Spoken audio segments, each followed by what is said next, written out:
ನಮಸ್ಕಾರ ಸ್ನೇಹಿತರೆ. ನಮ್ಮ ಹಿಂದೂ ಸನಾತನ ಧರ್ಮದಲ್ಲಿ ಪ್ರತಿಯೊಂದು ಘಟನೆಗೂ ಒಂದು ವಿಶೇಷವಾದ ಅರ್ಥವಿರುತ್ತದೆ. ನಾವು ಆಗಾಗ್ಗೆ ಅಂದುಕೊಳ್ತೀವಿ, ನನ್ನ ಕಷ್ಟಗಳು ಯಾವಾಗ ಕಳೆಯುತ್ತವೆ, ನನಗೆ ಒಳ್ಳೆಯ ದಿನಗಳು ಯಾವಾಗ ಬರುತ್ತವೆ ಎಂದು. ಆದರೆ ನಿಮಗೆ ಗೊತ್ತಾ, ಮಳೆ ಬರುವುದಕ್ಕೂ ಮುನ್ನ ಹೇಗೆ ಮೋಡ ಕವಿದು ತಂಪಾದ ಗಾಳಿ ಬೀಸುತ್ತದೆಯೋ ಹಾಗೆಯೇ ನಮ್ಮ ಜೀವನದಲ್ಲಿ ದೊಡ್ಡ ಮಟ್ಟದ ಹಣಕಾಸಿನ ಬದಲಾವಣೆ ಅಥವಾ ಸಂಪತ್ತು ಬರುವುದಕ್ಕೂ ಮುನ್ನ ಪ್ರಕೃತಿ ನಮಗೆ ಕೆಲವು ಸೂಕ್ಷ್ಮವಾದ ಸಂಕೇತಗಳನ್ನು ನೀಡುತ್ತದೆ. ಹೌದು, ಶಾಸ್ತ್ರಗಳ ಪ್ರಕಾರ ಸಾಕ್ಷಾತ್ ಮಹಾಲಕ್ಷ್ಮಿ ನಮ್ಮ ಮನೆಗೆ ಪ್ರವೇಶಿಸುವ ಮುನ್ನ ಈ ಬ್ರಹ್ಮಾಂಡವು ನಮಗೆ ಕೆಲವು ಸೂಚನೆಗಳನ್ನು ಕೊಡುತ್ತದೆ. ಆದರೆ ನಮ್ಮ ದೈನಂದಿನ ಗಡಿಬಿಡಿಯಲ್ಲಿ ನಾವದನ್ನು ಗಮನಿಸುವುದೇ ಇಲ್ಲ. ಇವತ್ತಿನ ಈ ವಿಶೇಷ ವಿಡಿಯೋದಲ್ಲಿ ಒಬ್ಬ ವ್ಯಕ್ತಿ ಶ್ರೀಮಂತನಾಗುವ ಮುನ್ನ ಅಥವಾ ಆತನ ಕೆಟ್ಟ ಸಮಯ ಕಳೆದು ರಾಜಯೋಗ ಬರುವ ಮುನ್ನ ಕಾಣಿಸಿಕೊಳ್ಳುವ ಆ 21 ಅದ್ಭುತ ಶುಭ ಸಂಕೇತಗಳ ಬಗ್ಗೆ ವಿವರವಾಗಿ ತಿಳಿಯೋಣ. ಇವುಗಳಲ್ಲಿ ಒಂದೇ ಒಂದು ಸಂಕೇತ ನಿಮಗೆ ಕಂಡರೂ ಸಾಕು, ನಿಮ್ಮ ಜೀವನ ಬದಲಾಗುವ ಸಮಯ ಬಂದಿದೆ ಎಂದೇ ಅರ್ಥ. ಬನ್ನಿ, ತಡಮಾಡದೆ ಆ ದೈವಿಕ ಸಂಕೇತಗಳು ಯಾವುವು ಎಂದು ನೋಡೋಣ. ಅದಕ್ಕೂ ಮುನ್ನ ನೀವಿನ್ನೂ ನಮ್ಮ ರಾಶಿ ಮಾಸ್ಟರ್ ಚಾನಲ್ಗೆ ಸಬ್ಸ್ಕ್ರೈಬ್ ಆಗಿಲ್ಲ ಅಂದರೆ ದಯವಿಟ್ಟು ಸಬ್ಸ್ಕ್ರೈಬ್ ಮಾಡಿ. ಹಾಗೆ ಮಹಾಲಕ್ಷ್ಮಿಯ ಕೃಪೆ ನಿಮಗೂ ಸಿಗಲಿ ಎಂದು ಕಮೆಂಟ್ ಬಾಕ್ಸ್ನಲ್ಲಿ ಈಗಲೇ ಜೈ ಲಕ್ಷ್ಮೀ ಮಾತೆ ಎಂದು ಬರೆಯಿರಿ. ಮೊದಲನೆಯದಾಗಿ, ನಮ್ಮ ದೇಹವೇ ನಮಗೆ ಮುಂದಾಗುವ ಶುಭದ ಮುನ್ಸೂಚನೆ ನೀಡುತ್ತದೆ. ಜ್ಯೋತಿಷ್ಯ ಶಾಸ್ತ್ರದ ಪ್ರಕಾರ ಅಂಗೈ ತುರಿಕೆ ಇದೆಯಲ್ಲ, ಇದು ಬಹಳ ಮುಖ್ಯವಾದ ಸಂಕೇತ. ಹಠಾತ್ತನೆ ಪುರುಷರ ಬಲಗೈ ಮತ್ತು ಸ್ತ್ರೀಯರ ಎಡಗೈ ತುರಿಚಲು ಆರಂಭವಾದರೆ ಅದನ್ನು ಕಡೆಗಣಿಸಬೇಡಿ. ಇದರರ್ಥ ಶೀಘ್ರದಲ್ಲೇ ನಿಮ್ಮ ಕೈಗೆ ದೊಡ್ಡ ಮೊತ್ತದ ಹಣ ಬರಲಿದೆ ಅಥವಾ ಆರ್ಥಿಕವಾಗಿ ನೀವು ಬಲಗೊಳ್ಳಲಿದ್ದೀರಿ ಎಂದು. ಹಾಗೆಯೇ ಇನ್ನೊಂದು ಅತ್ಯಂತ ಪ್ರಬಲವಾದ ಸಂಕೇತವೆಂದರೆ ಬ್ರಹ್ಮಮುಹೂರ್ತದಲ್ಲಿ ಎಚ್ಚರವಾಗುವುದು.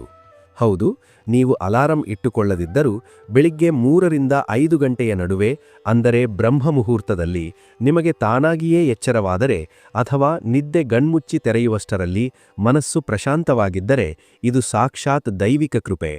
ಇದರರ್ಥ ನಿಮ್ಮ ಜೀವನದ ಕತ್ತಲೆ ಸರಿದು ಬೆಳಕು ಮೂಡುವ ಸಮಯ ಬಂದಿದೆ ಮತ್ತು ನಿಮ್ಮ ಕುಟುಂಬದ ಮೇಲೆ ಮಹಾಲಕ್ಷ್ಮಿಯ ನೇರ ದೃಷ್ಟಿ ಬಿದ್ದಿದೆ ಎಂದು ಅರ್ಥೈಸಿಕೊಳ್ಳಬಹುದು. ಈ ಸಮಯದಲ್ಲಿ ಎದ್ದರೆ ಸಾಕು, ನಿಮ್ಮ ದಿನಚರಿ ಸುಧಾರಿಸಿ ಮನಸ್ಸು ಸಾತ್ವಿಕವಾಗಿ ಯಶಸ್ಸಿನ ಹಾದಿ ಹಿಡಿಯುತ್ತದೆ. ಸ್ನೇಹಿತರೆ, ಪ್ರಕೃತಿಯಲ್ಲಿರುವ ಮೂಕ ಜೀವಿಗಳಿಗೆ ನಮ್ಮ ಭವಿಷ್ಯವನ್ನು ಗ್ರಹಿಸುವ ಶಕ್ತಿ ಇರುತ್ತದೆ. ನಿಮ್ಮ ಮನೆಯ ಮುಖ್ಯ ದ್ವಾರದ ಬಳಿ ಅಥವಾ ಮನೆಯ ಅಂಗಳಕ್ಕೆ ಬೆಳಿಗ್ಗೆ ಹಸು ಬಂದು ಅಂಬಾ ಎಂದು ಕೂಗಿದರೆ ಅದು ಸಾಮಾನ್ಯ ಘಟನೆಯಲ್ಲ. ಗೋಮಾತೆಯಲ್ಲಿ ಮುಕ್ಕೋಟಿ ದೇವತೆಗಳಿರುತ್ತಾರೆ. ಅಂತಹ ಗೋವು ನಿಮ್ಮ ಮನೆಬಾಗಿಲಿಗೆ ಬಂದರೆ ಸ್ವತಃ ಲಕ್ಷ್ಮಿಯೇ ಬಂದಂತೆ. ಅಂತಹ ಸಮಯದಲ್ಲಿ ಹಸುವನ್ನು ಹಾಗೆ ಕಳುಹಿಸಬೇಡಿ. ಅದಕ್ಕೆ ಸ್ವಲ್ಪ ಬೆಲ್ಲ, ರೊಟ್ಟಿ ಅಥವಾ ಹಸಿರು ಸೊಪ್ಪನ್ನು ತಿನ್ನಿಸಲು ಕೊಡಿ. ಇದು ನಿಮ್ಮ ಅದೃಷ್ಟವನ್ನು ಖುಲಾಯಿಸುತ್ತದೆ. ಇನ್ನು ನಿಮ್ಮ ಮನೆಯಲ್ಲಿ ಅಥವಾ ಗೋಡೆಗಳ ಮೇಲೆ ಸಾಲಾಗಿ ಕಪ್ಪು ಇರುವೆಗಳು ನಡೆದುಕೊಂಡು ಹೋಗುತ್ತಿರುವುದನ್ನು ಅಥವಾ ತಿನ್ನುವ ವಸ್ತುಗಳ ಮೇಲೆ ಮುತ್ತಿಗೆ ಹಾಕಿರುವುದನ್ನು ನೀವು ಗಮನಿಸಿದರೆ ಕೋಪ ಮಾಡಿಕೊಳ್ಳಬೇಡಿ. ಕಪ್ಪು ಇರುವೆಗಳು ಶನಿ ಮತ್ತು ಲಕ್ಷ್ಮಿಯ ಸಂಕೇತ. ಅವು ಸಾಲಾಗಿ ಬರುವುದು ಧನ ಸಂಪತ್ತು ನಿಮ್ಮ ಮನೆಗೆ ಶಿಸ್ತುಬದ್ಧವಾಗಿ ಹರಿದು ಬರುತ್ತಿದೆ ಎನ್ನುವುದರ ಸೂಚನೆ. ಅದೇ ರೀತಿ ಪ್ರಕೃತಿಯೊಡನೆ ಸಂಬಂಧಿಸಿದಂತೆ ಇನ್ನೂ ಕೆಲವು ವಿಶೇಷ ಸಂಕೇತಗಳಿವೆ. ಒಂದು ವೇಳೆ ನಿಮ್ಮ ಮನೆಯಲ್ಲಿ ಬೆಕ್ಕು ಬಂದು ಮರಿ ಹಾಕಿದರೆ ಅದನ್ನು ಅಶುಭ ಎಂದುಕೊಳ್ಳಬೇಡಿ. ವಾಸ್ತವದಲ್ಲಿ ಬೆಕ್ಕು ಮರಿಗಳಿಗೆ ಜನ್ಮ ನೀಡುವುದು ವಂಶವೃದ್ಧಿ ಮತ್ತು ಸಂಪತ್ತಿನ ವೃದ್ಧಿಯ ಸಂಕೇತವಾಗಿದೆ. ಇದರ ಜೊತೆಗೆ ಮನೆಯ ಗೋಡೆಯ ಮೇಲೆ ಒಂದೇ ಜಾಗದಲ್ಲಿ 3 ಹಲ್ಲಿಗಳು ಒಟ್ಟಿಗೆ ಕಾಣಿಸಿಕೊಂಡರೆ ಅದು ಸಾಕ್ಷಾತ್ ಮಹಾಲಕ್ಷ್ಮಿಯ ದರ್ಶನವಾದಷ್ಟೇ ಪುಣ್ಯ. ದೀಪಾವಳಿಯ ದಿನವಂತೂ ತುಳಸಿ ಕಟ್ಟೆಯ ಬಳಿ ಹಲ್ಲಿ ಕಂಡರೆ ಅಪಾರ ಧನಲಾಭ, ಕಟ್ಟಿಟ್ಟ ಬುದ್ಧಿ. ಇವೆಲ್ಲವೂ ನಮ್ಮ ಸುತ್ತಮುತ್ತ ನಡೆಯುವ ಸಾಮಾನ್ಯ ಘಟನೆಗಳೇ ಆದರೂ ಇವುಗಳ ಹಿಂದೆ ಇರುವ ಅರ್ಥ ಅಸಾಮಾನ್ಯವಾದದ್ದು. ಈನ ದೃಷ್ಟಿ ಮತ್ತು ಶಬ್ದಗಳ ವಿಷಯಕ್ಕೆ ಬರೋಣ.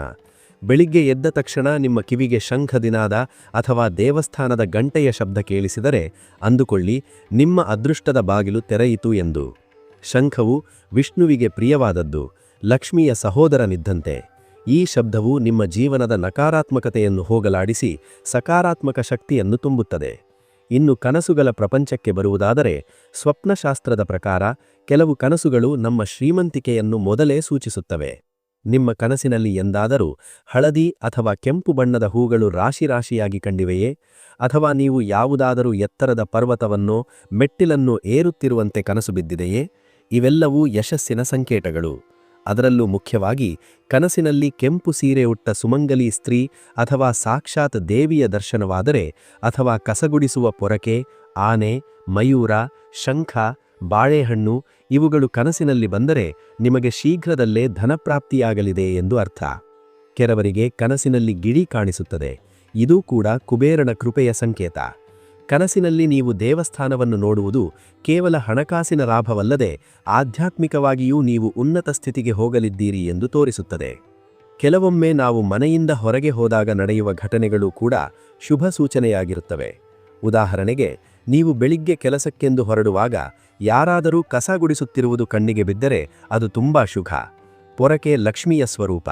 ಅದು ದಾರಿಯಲ್ಲಿನ ಕಲ್ಮಶವನ್ನು ತೆಗೆದುಹಾಕುವಂತೆ ನಿಮ್ಮ ಜೀವನದ ಅಡೆತಡೆಗಳು ನಿವಾರಣೆಯಾಗಿ ಧನಾಗಮನಕ್ಕೆ ದಾರಿ ಮಾಡಿಕೊಡುತ್ತದೆ. ಇನ್ನು ರಸ್ತೆಯಲ್ಲಿ ಹೋಗುವಾಗ ಅನಿರೀಕ್ಷಿತವಾಗಿ ಹಣ ಸಿಕ್ಕರೆ ಅಥವಾ ಬಟ್ಟೆ ಹಾಕುವಾಗ ತೆಗೆಯುವಾಗ ನಿಮ್ಮ ಜೇಬಿನಿಂದ ಹಣ ಕೆಳಗೆ ಬಿದ್ದರೆ ಅದು ಹಣ ನಿಮ್ಮನ್ನು ಹುಡುಕಿಕೊಂಡು ಬರುತ್ತಿದೆ ಎನ್ನುವ ಸಂಕೇತ. ಮತ್ತೊಂದು ಅರೂಪವಾದ ಆದರೆ ಅತ್ಯಂತ ಶಕ್ತಿಶಾಲಿ ಸಂಕೇತವೆಂದರೆ ನಿಮ್ಮ ಮನೆಯ ಮುಖ್ಯ ದ್ವಾರದ ಬಳಿ ಅಥವಾ ಕಾಂಪೌಂಡ್ ಹತ್ತಿರ ತಾನಾಗಿಯೇ ಮಾವಿನ ಗಿಡ ಬೆಳೆಯುವುದು. ನೀವೇನೂ ನಡೆದಿದ್ದರೂ ಮಾವಿನ ಗಿಡ ಹುಟ್ಟಿಕೊಂಡರೆ ಅದು ನಿಮ್ಮ ಏಳಿಗೆಯ ಸಂಕೇತ.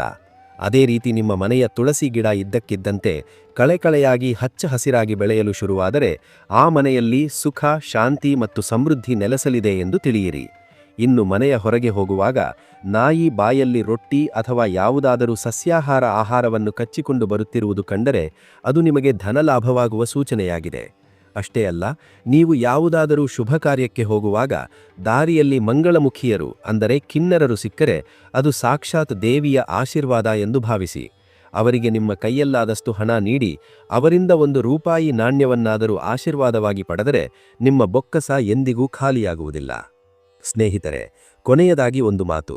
ಬೆಳಿಗ್ಗೆ ಎದ್ದ ತಕ್ಷಣ ನಿಮ್ಮ ಕಣ್ಣಿಗೆ ಕಬ್ಬು, ಹಾಲು ಅಥವಾ ಪೂಜೆಗೆ ಇಟ್ಟಿರುವ ತೆಂಗಿನಕಾಯಿ ಕಂಡರೆ ನಿಮ್ಮ ದಿನ ಮತ್ತು ಜೀವನ ಎರಡೂ ಮಧುರವಾಗಿರಲಿದೆ ಎಂದು ಅರ್ಥ.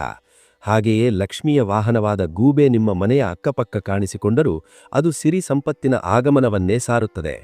ನೋಡಿದ್ರಲ್ಲ, ಈ 21 ಸಂಕೇತಗಳಲ್ಲಿ ಪ್ರಕೃತಿಯು ಯಾವುದಾದರೂ ಒಂದು ರೂಪದಲ್ಲಿ ನಿಮ್ಮನ್ನು ತಲುಪಲು ಪ್ರಯತ್ನಿಸುತ್ತಲೇ ಇರುತ್ತದೆ. ಈ ಸಂಕೇತಗಳು ಕಂಡಾಗ ಸಂತೋಷಪಡಿ, ದೇವರ ಮೇಲೆ ಭರವಸೆ ಇಡಿ ಮತ್ತು ನಿಮ್ಮ ಪ್ರಯತ್ನವನ್ನು ಮುಂದುವರಿಸಿ.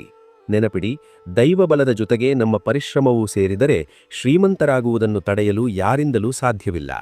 ಈ ಮಾಹಿತಿ ನಿಮಗೆ ಇಷ್ಟವಾಗಿದ್ದರೆ ದಯವಿಟ್ಟು ಈ ವಿಡಿಯೋವನ್ನು ಲೈಕ್ ಮಾಡಿ, ನಿಮ್ಮ ಸ್ನೇಹಿತರಿಗೂ ಶೇರ್ ಮಾಡಿ.